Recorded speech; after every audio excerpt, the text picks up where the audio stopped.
नमस्कार, आप देख रहे हैं हिंदुस्तान 9 और मैं हूं आपके साथ सुमित कुमार सिंह। राजस्थान की राजनीति में कुछ भी शांत नहीं दिख रहा है। अशोक गहलोत लगातार सभाओं में डायरेक्टली और इनडायरेक्टली तौर पर गांधी परिवार पर निशाना साध रहे हैं, तो वहीं दूसरी तरफ सचिन पायलट राजस्थान में निकल चुके हैं अपना वोट बैंक मजबूत करने। राजस्थान के इतिहास में शायद ही ऐसा शय और मात का खेल खेला गया हो जिसमें हर राजा एक दूसरे राजा के खिलाफ लाक्षागृह बना रहा हो। जो बच सके वो बच जाए, जो जल सके वो जल जाए। मगर शतरंज के इस खेल में राजा नहीं मरता, मारे तो जाएंगे प्यादे। अब जो खबरें आ रही है उसके हिसाब से मुख्यमंत्री अशोक गहलोत और कांग्रेस आला कमान के बीच ठन गई है। हालांकि ठना हुआ तो बहुत पहले से था, पर अब इसमें नया क्या है? नया दरअसल ये है कि मुख्यमंत्री अशोक गहलोत ने अब प्लान ए और प्लान बी दोनों पर काम करना शुरू कर दिया है। प्लान ए में कांग्रेस के साथ रहने की बात है और गांधी परिवार की सरपरस्ती में रहेंगे, माफी मांगकर दोबारा से पुनर्वास की कोशिश करेंगे। और प्लान बी है कि अशोक गहलोत अपना रास्ता पकड़ चुके हैं, जो करना हो कर लो।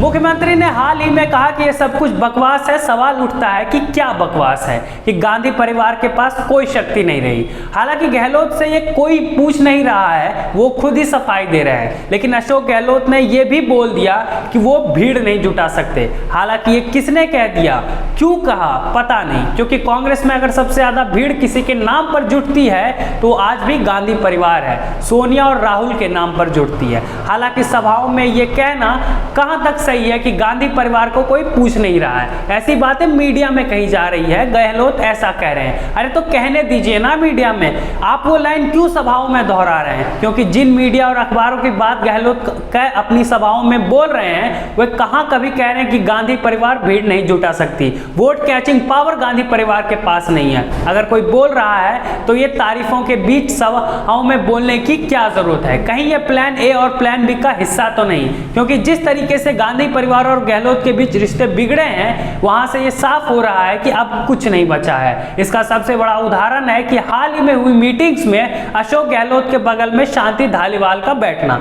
वही शांति धालीवाल जिन्होंने बगावत की पूरी स्क्रिप्ट लिखी थी, क्योंकि उन्हीं शांति धालीवाल को कांग्रेस ने अनुशासनहीनता का नोटिस दिया है। गहलोत उनको बगल में बिठाए घूम रहे हैं। धालीवाल को बगल में बिठाकर वीडियो रिलीज किया जा रहा है। कहीं ना कहीं ये प्लान ए और प्लान बी का हिस्सा भी हो सकता है।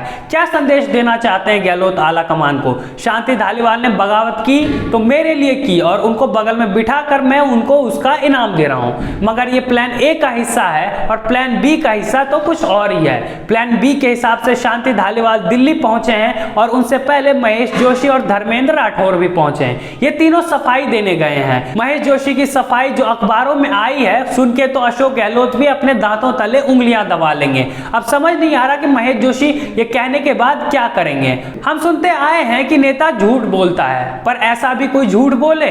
किसी भी विधायक को फोन करके हमने नहीं बुलाया, सब खुद आ गए। वाह, ये लाइन शांति धालीवाल के सहयोगी महेश जोशी की है। क्या कोई आकाशवाणी हुई थी कि बगावत करनी है?